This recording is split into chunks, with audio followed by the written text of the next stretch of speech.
Hey guys, how's it going? Michael Troy here. Today we're looking at Legends of the Dark Knight, number 54 by Mike Mignola. Alright, so hit subscribe and like, and I'm going to cue the intro, and we'll be right back. MichaelFitzTroytv.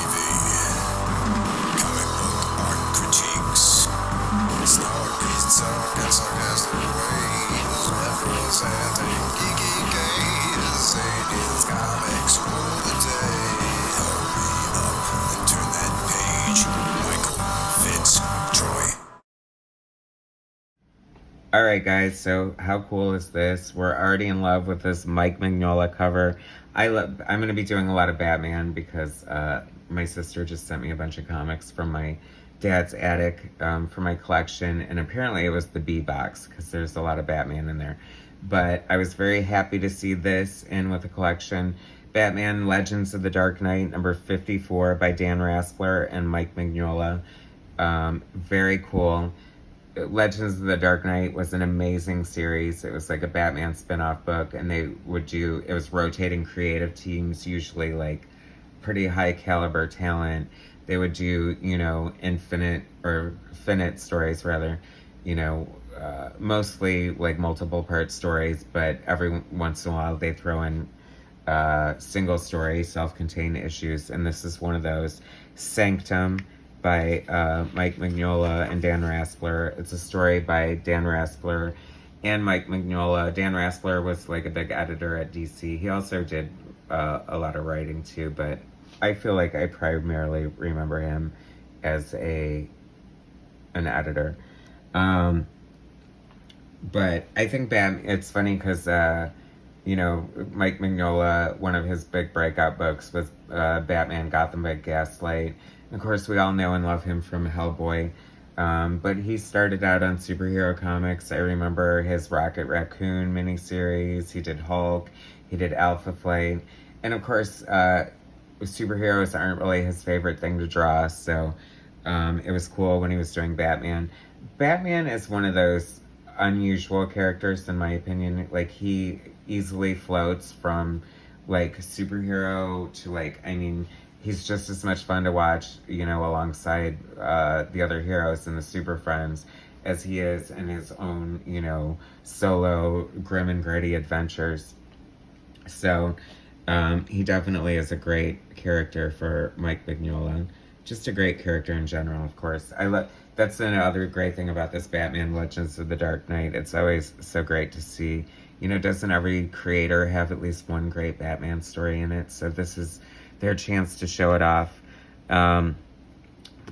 Co-written by Mike RASPLER, or Dan RASPLER and Mike Mignola. Art by Mike Mignola. Coloring by Mark Chiarello, who was the art director at DC for a long time and a great artist in his own right, a great painter too.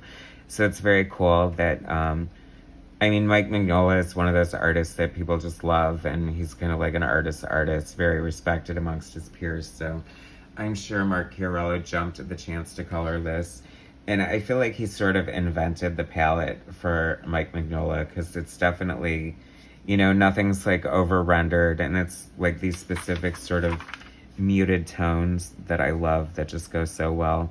What a gorgeous freaking double-page spread here, and all of Mike Mignola's genius, gorgeousness. You've got all the little tropes of Mike Mignola, like the statues in the graveyard, and he draws such great moody stuff. I just love it. It's funny that Batman has the yellow, though it's looking pretty orange there, symbol behind the bat. How do you guys feel about that? I kind of grew up with like the yellow thing behind it, so I've always been a fan of it. I think it looks aesthetically good. It goes good with the utility belt and without being too matchy. You know what I'm talking about? So anyway, that's just my fashion tip right there. Mike, could you imagine Tim Gunn critiquing Batman's costume? That cowl is atrocious, Bruce Wayne. Anyway, loving this. And this story is kind of fun too. He's confronting this guy who's like collecting blood in a graveyard, and it's very interesting, the psychology of this story. I don't want to spoil it for you in case you guys want to read it, but it sort of goes into Batman's morals and how obviously they're questionable, but they're, you know, I don't know, it just really calls Batman out in a big way, and I kind of like that. I was wondering, are we getting like Cthulhu vibes with all this stuff on the cover? Probably. I'm sure this is got H.P. Lovecraft all over it. So he's on top of this mausoleum, and then it collapses, and he falls underneath. And how gorgeous is that page right there? Oh my God, the inks are just like, I want to drink this bottle of India ink. It's so beautiful. I just love his little lines and his little... I mean, I would love to know his thought process. The joke is probably on us. He's probably just like doing these eyes and then like, I don't want to finish it, so I'm just going to put this little lines here and then do the rest black. I'm just kidding. I mean, he just has such an innate talent and eye for like being able to spot his blacks, and his use of negative space and his composition is just, sometimes it's a little wonky, but it's always right, if that makes sense. Like right within the confines of, you know, Mike Mignola's world. I don't know. It's just always very cool to me. You know, so he never like overdoes anything, and he just lets, I feel like it's so mood forward, you know what I mean? It's always about like, I mean, he could like put a bunch of details in here and stuff, but why? Like, it's so amazing. I guess it's sort of like the Alex Toth school of thought, and the like the maximizing your line or getting the most economy for your line. Sometimes less is more.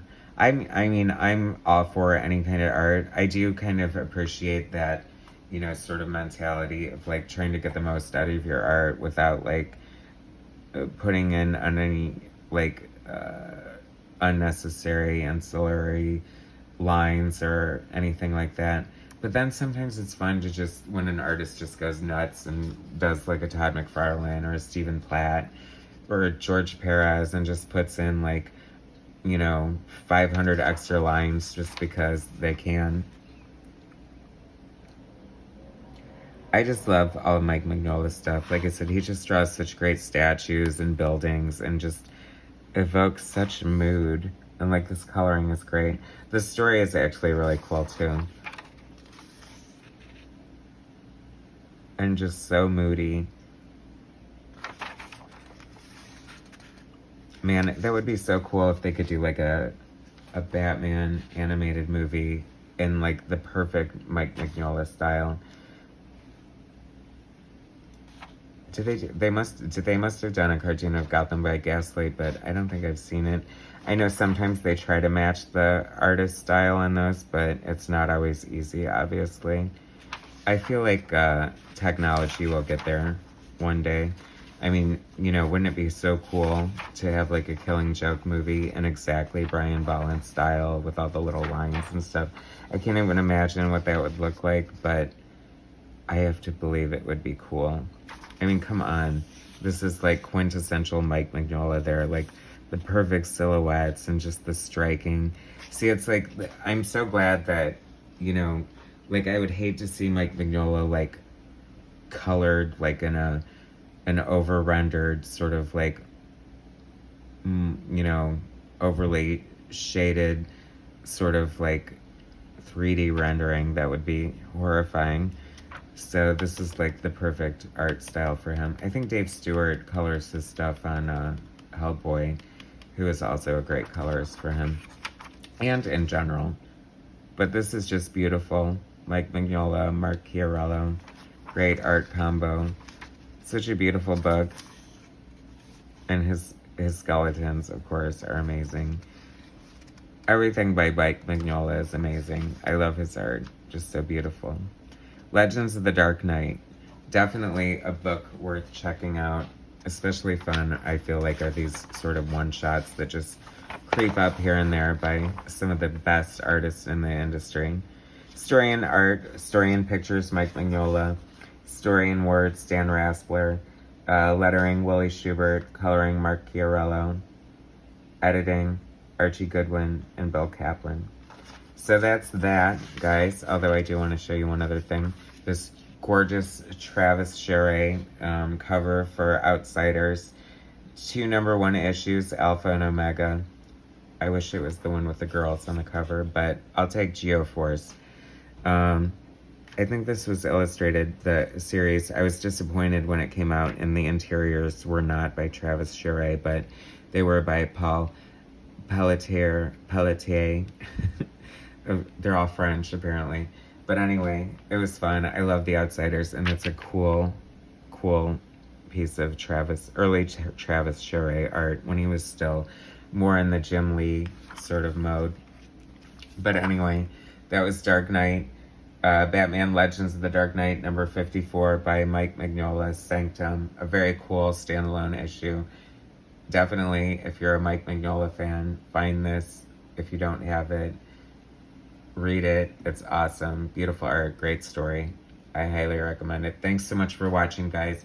Please subscribe to my channel. Hit like, share my content, and I'll bring you some more later. All right, thank you.